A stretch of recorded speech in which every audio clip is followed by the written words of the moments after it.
Qualcomm announces its push into the AI industry, triggering lots of turmoil in the stock market. But what's really behind this move and where Qualcomm is headed, that's what we'll try to uncover in this video.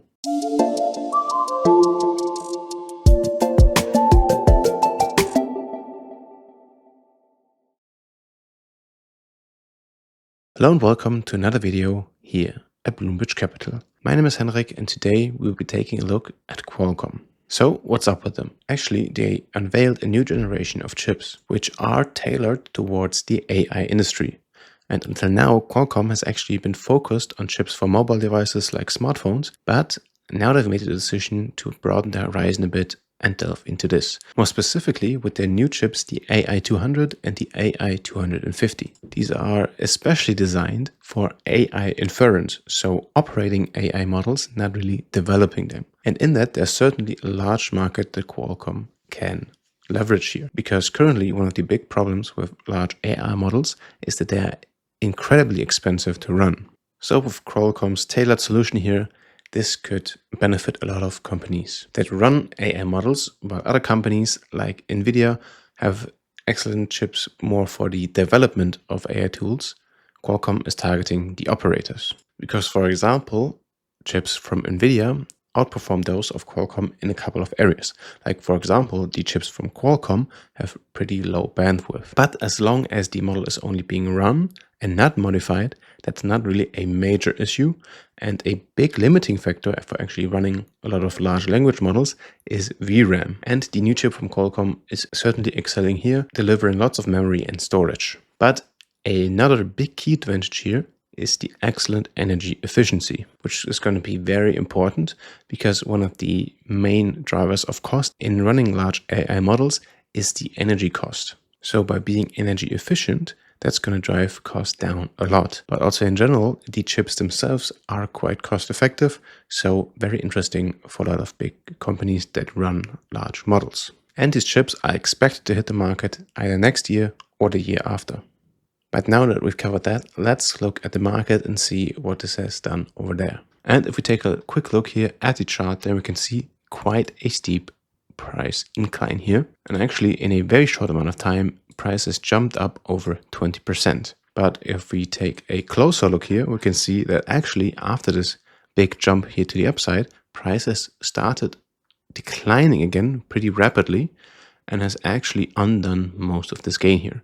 So maybe not everything is 100% positive right now. But to get behind that, let's take a look at the larger picture. And here we see that Qualcomm has actually been in a big sideways phase here for a couple of years now. And even with this steep incline here, we are still in the bounds of this big sideways phase. And if we add our analysis on top here, then we can see that we have this big range here where prices actually bounced at the top here. And if we add our analysis on top here, then we can actually see that we have this big range here. And prices actually reached the top of it right here in this steep incline here. And actually what we would expect as price jumps up here is a bit of resistance. That's exactly what we saw. And we saw quite a lot of resistance driving the price back into this range. And so what we can actually expect here is that price should actually remain in this range at least a little longer. And price will eventually escape here to the upside, but not quite yet.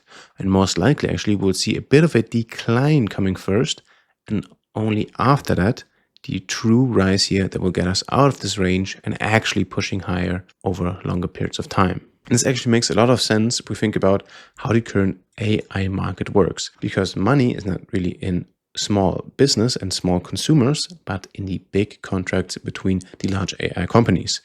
So Qualcomm, for example, is new in the AI space and hasn't really landed a big deal with another AI company to sell large quantities of their chips. And unless they secure one of these deals, then even if they have the best chips on the market, it doesn't really matter all that much. And so what we'll most likely see is a continued decline here as sort of Qualcomm hasn't really locked down a deal until the point where a big deal is announced. And as we have seen a very similar thing with a lot of AI companies, where a huge deal is announced, then you get like a 10, 20 or even more jump in the market and then a continued rise after that.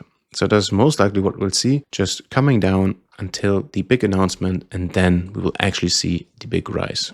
over the next couple of months. So most likely somewhere at the start of next year, we will see development. But as this market is generally a lot more news driven and hype driven than a lot of others, it's hard to really say where this bottom will build. And it is just dependent on where a deal is announced. So for example, to trade this, we have two good alternatives. Either you can try to time this decline as best as you can and try to get in as late as possible without missing it. So basically, the later you get into the market, the better the price will be, but the greater the chance will be that you miss this initial big jump here. Or you can just not really try to do that altogether and just jump in after this big jump here and then just benefit of the further increases that is to come after it. Because also the thing with the decline here is that this decline could also extend a bit further and take a lot longer and go all the way down here. We really shouldn't go below this level either way, but we could potentially get close here. So if you buy into this decline, you could be just stuck waiting out a lot of time. But if you're more of a long-term investor, then it's certainly a good strategy. But if you're more of a short-term investor, then you can jump into the frenzy if the real hype starts and then take advantage of that when price pushes higher. But if you're more interested in finding the perfect moment to invest into Qualcomm, then you can actually check out the description below. There you'll find a link to our free Discord where we offer analysis on over 180 different assets, like stocks, for example Qualcomm, which we actually cover in our regular analysis, but also other assets like precious metals like gold or cryptocurrencies. So if you're interested, check it out down below. But in general, I hope this video was helpful, and until next time, here at Bloomberg Capital.